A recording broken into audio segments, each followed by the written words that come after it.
Jaya TV movie ரிவ்யூக்கு உங்களை அன்புடன் வரவேற்பதில் உங்கள் நண்பன் சந்தோஷ்குமார். இன்னைக்கு நம்ம என்ன படத்தை பத்தி பார்க்க போறோம்னாக்கா, இயக்குனர் எஸ்.ஜே. அர்ஜுன் இயக்கத்துல சிவா நடிப்புல வெளில வந்திருக்க சூதுகவும் பாகம் 2 படத்தை பத்தி தான் பார்க்க போறோம். சூதுகவும் பாகம் 2 படத்துல கதை என்னன்னாக்கா, ஒன்றும் பெருசாலாம் ஒன்றும் இல்லைங்க. சூதுகவும் பார்ட் 1 பார்த்துருப்பீங்களே, அதே கண்டினியூஷனில் இதை பண்ணுறேன்னு சொல்லி கண்டினியூஷன் மாதிரி கொடுத்துருக்குறாங்க. ஆனால் இந்த கண்டினியூஷனில் பார்த்தீங்கன்னாக்கா பெருசாக வந்து யாருமே இல்லை.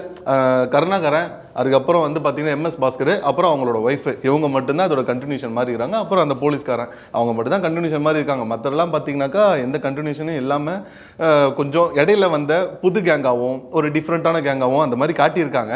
ஆனால் வந்து பார்த்தீங்கன்னாக்கா genre, concept, scene by scene next எல்லாமே வந்து பார்த்தீங்கன்னா ஃபஸ்ட்டு பார்ட்டோட கண்டினியூ மாதிரி தான் அப்படியே பண்ணி வச்சுருக்காங்க. புதுசாக வந்து கதையை வந்து சொல்கிறேன், புதுசாக வந்து ஜென்ரல் பண்ணுறேன், வேறு மாதிரி கிரியேட் பண்ணுறேன், அந்த மாதிரி எதுவும் கிரியேட் பண்ணாமல் வெறும் வந்து பார்த்தீங்கன்னா அந்த பாகம் 1 இருக்குது பார்த்தீங்களா, அதோட ஜானர் எப்படி இருக்கும் அதே மாதிரி எந்த இடத்துல வந்து ஃபைட் சீக்வன்ஸ் வரும், எங்கே இன்ட்ரோ சீன் வரும், எங்கே சீன் ஸ்டார்ட் ஆகும், அது எல்லாமே பார்த்தீங்கன்னாக்கா அப்படியே பார்ட் 1 காப்பி அடித்து தான் இதை வந்து பண்ணியிருக்கிறாங்க.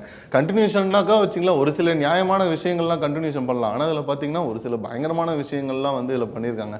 குறிப்பாக சொல்லணும்னா பார்த்தீங்கன்னாக்கா வச்சிங்களேன், நம்ம சிவா இருக்கார்ல, அவருக்கு வந்து ஒரு மைனஸ் ஒன்று இருக்கும். என்னன்னாக்கா அவர் வந்து ஹெவி ஆல்கஹாலிக், பயங்கரமாக சரக்கு அடிப்பாப்புல. சரக்குலேயே தான் வாழ்க்கை ஓடுது. 24 மணி நேரமும் சரக்கு அடிச்சுனே தான் இருப்பார்.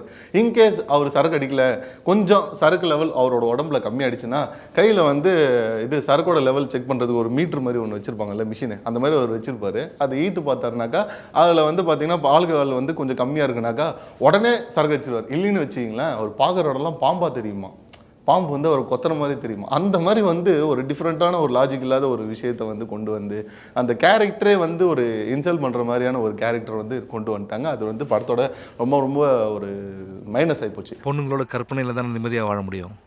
கல்யாணம் பண்ணால் நிம்மதியாக வாழவே முடியாது. சூப்பர் மாமா. அப்புறம் பார்த்தீங்கன்னாக்கா இந்த படத்தில் நம்ம ஃபஸ்ட் பார்ட்டில் நடித்த அந்த ஒரு போலீஸ் கேரக்டர், அது வந்து அந்த கேரக்டரை பார்த்தாலே நம்ம விஜய் சேதுபதி, பாபி சிம்மா, அப்புறம் சுற்றி இருக்கிற கேங்கு, கருணாகரன், இவங்கெல்லாம் வந்து கொலை நடுவாங்க. அதெல்லாம் பார்க்கும்போது இன்னதான் வந்து ஃபன்னாக காமெடியாக கொண்டு போனாலும் நம்மளுக்கே வந்து அந்த போலீஸை பார்த்தா ஒரு பயம் ஒன்று இருக்கும்.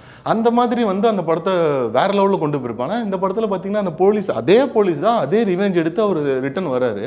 நம்மளுக்கு வந்து அவரை பார்த்தா ஒரு போலீஸ்ன்ற ஃபீலே வரல, அவரை பார்த்தா ஒரு பயன்ற ஒரு ஃபீலே வரல. நம்மளுக்கே வந்து ஒரு ஜோக்கர் மாதிரி அவரை வந்து யூஸ் பண்ணிட்டுக்கிறாங்க. இடையில ஒரு போலீஸை வேற காட்டுறாங்க, அவர் வந்து சைக்கோ, பயங்கரமான, இவரை விட சைக்கோ அப்படிங்கிற மாதிரிலாம் வந்து காட்டுறாங்க. ஆனால் வந்து பார்த்தீங்கன்னா கதைப்படி ஏதோ தேவையில்லாமல் செட் பண்ண மாதிரி இருந்துச்சு. பெருசாக வந்து பார்த்தீங்கன்னாக்கா படத்தில் மைனஸ் இன்னும் நிறைய மைனஸ் இருக்குது. பார்த்தீங்கன்னா சாங் வைஸ் வந்து பெருசாக வந்து பண்ண கொடுக்கல. ஃபர்ஸ்ட் பார்ட்லேயே வந்து 1-2 சும்மா ஒரு சீன் வைஸ் தான் சாங் இருந்தாங்க. ஆனால் வந்து இந்த படத்தில் வந்து சாங்கே இல்லாமல் தான் பண்ணியிருக்காங்க. இன்னொன்று வந்து சாங் இல்லைன்னா கூட பிஜிஎம், பேக்ரவுண்ட் ஸ்கோர், இதை வச்சு தான் வந்து படத்தை வந்து டெவலப் பண்ணி கொண்டு போயிருக்கணும். ஆனால் வந்து பிஜிஎம், பேக்ரவுண்ட் ஸ்கோரில் இந்த வந்து பெருசாக ஒர்க் அவுட்டே ஆகலை. அது வந்து இந்த படத்தோட இன்னொரு மைனஸ் ஆகிப்போச்சு.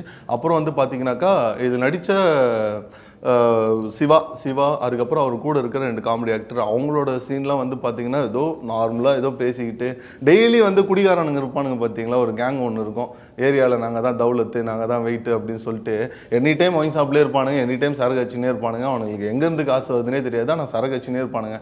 அதே மாதிரி ஒரு கேங்கை தான் வந்து பண்ணியிருக்கிறானுங்க. இன்னொன்று வந்து முக்கியமாக சொல்லணுன்னாக்கா, இந்த படத்தில் வந்து ஃபஸ்ட்டு பார்ட்டோட ஒரு சில விஷயங்கள் வந்து அதே கண்டினியூஷன் தான் வந்து இதில் பண்ணியிருக்காங்கன்னு சொன்னோம் பார்த்தீங்களா. அதே மாதிரி அவங்க வந்து கிட்னாப் பண்ணுவாங்க, ஓகேங்களா. சின்ன அந்த ஃபஸ்ட் பார்ட்டில் விஜய் சேதுபதி பண்ணுவார் பார்த்தீங்களா, அதே மாதிரி கிட்னாப் பண்ணுவாங்க. இதில் வந்து அந்த கான்செப்ட் இல்லாமல் புதுசாக ஒரு ஜானர் பண்ணுறேன் அப்படின்ட்டு இந்த ரேபிட்டோ இந்த மாதிரியான விஷயங்கள் இருக்குல்ல, பைக் டாக்ஸி அந்த மாதிரி இருக்குல்ல, அதில் போயிட்டு இவங்க பைக் டாக்ஸி மாதிரி ரெடி பண்ணி ஹெல்மெட்டுக்குள்ளே இந்த மயக்க மருந்துலாம் கலந்து அந்த மாதிரிலாம் ஒரு சைல்டிஷாக ஏதோ பண்ணியிருக்காங்க. அது வந்து இந்த படத்தில் புதுமையாக இருந்துச்சு. அது ஒன்று.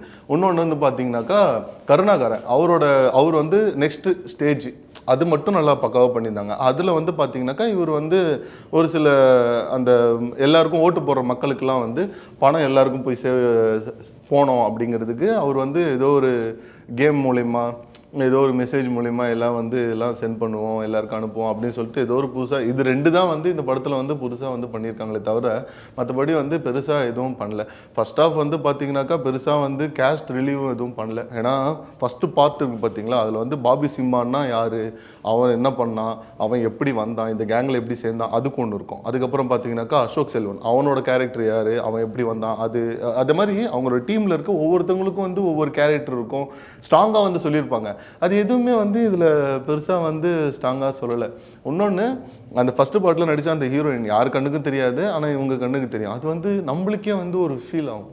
அவன் வந்து பண்ணுறது, விஜய் சேதுபதி பண்ணுறது பைத்தியக்காரத்தனமாக இருந்தாலும் நமக்கு வந்து அது பார்க்கும்போது நம்மளுக்கே ஒரு கட்டத்தில் ஒரு ஃபீல் ஒன்று கொடுத்துரும். யாருக்கும் தெரியாத ஒரு பெண் நம்ம கண்ணுக்கு மட்டும் தெரியுறா, நம்ம கூட இருக்கிறான்ற ஒரு விஷயம் வந்து நம்மளுக்கே வந்து கிரியேட் ஆகிடும். அது வந்து இந்த படத்தில் பெருசாக வந்து ஒர்க் அவுட் ஆகாமல் இருந்துச்சு. குறிப்பாக மொத்தமாக இந்த படத்தை பற்றி நான் சொல்லணுனாக்கா என்ன சொல்லலான்னாக்கா, படத்தில் வந்து லொல்லு சபா பார்த்துருப்பீங்கள்ல, அது வந்து என்ன பண்ணுவாங்கன்னா பழைய காலத்தில் அப்போ வந்து பெரிய பெரிய மூவிஸ்லாம் வந்து லொல்லு சபா மாதிரி கலாச்சி பண்ணியிருப்பாங்க. இவங்க விஜய் சேதுபதி படத்தை அந்த படத்தை வந்து இவனுக்கு லொல்லு சபா மாதிரி ஏதோ ஒரு காமெடி பண்ணுறன்ற பேரில் காமெடி பண்ணி வச்சுக்கிறாங்க. சுத்தமாக ஒர்க் அவுட்டே ஆகலை. படத்தோட அப்படி என்னதான் பாசிட்டிவ் இருக்கு அப்படின்னு கேட்டிங்கனாக்கா, பாசிட்டிவ்னு ஒரு சில விஷயங்கள் இருக்கு.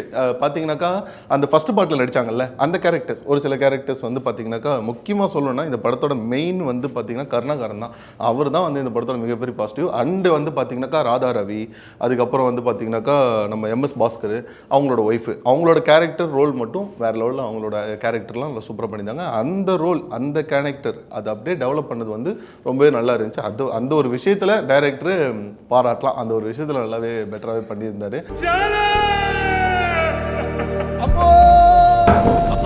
இன்கேஸ் இந்த படம் வந்து சில பேருக்கு பிடிக்குதுனாக்கா, நீங்கள் இந்த படத்தை பார்த்தே ஆகணும் அந்த மாதிரி வந்து ஃபீல் பண்ணிங்கனாக்கா, இந்த சூதுகம் 1 இருக்குல்ல, அந்த படத்தை பார்க்காத ஒரு கேங் இருப்பாங்கல்ல, அவங்க அந்த படத்தை பார்க்காம இந்த படத்தை பார்த்தீங்கன்னாக்கா ஓரளவுக்கு பிடிக்கும்னு தான் நான் நினைக்கிறேன். ஏன்னா பார்த்தவங்களுக்கு பெரும்பான்மை எல்லாருக்கும் வந்து பார்த்திங்கன்னா இந்த படம் அந்தளவுக்கு சாட்டிஸ்ஃபை ஆகலை. இன்கேஸ் பார்க்காதவங்க இந்த படத்தை பார்த்தாங்கன்னா ஓரளவுக்கு ஒன் டைம் பார்க்கலாம் அப்படிங்கிற மாதிரி தான் இருக்குது. இதுதான் இந்த படத்தோட மொத்தமான ரிவ்யூ. அவ்வளோதான் கைஸ், இந்த படத்தோட மூவி ரிவ்யூ முடிஞ்சுச்சு. நெக்ஸ்ட் வீடியோவில் மீட் பண்ணலாம். பை.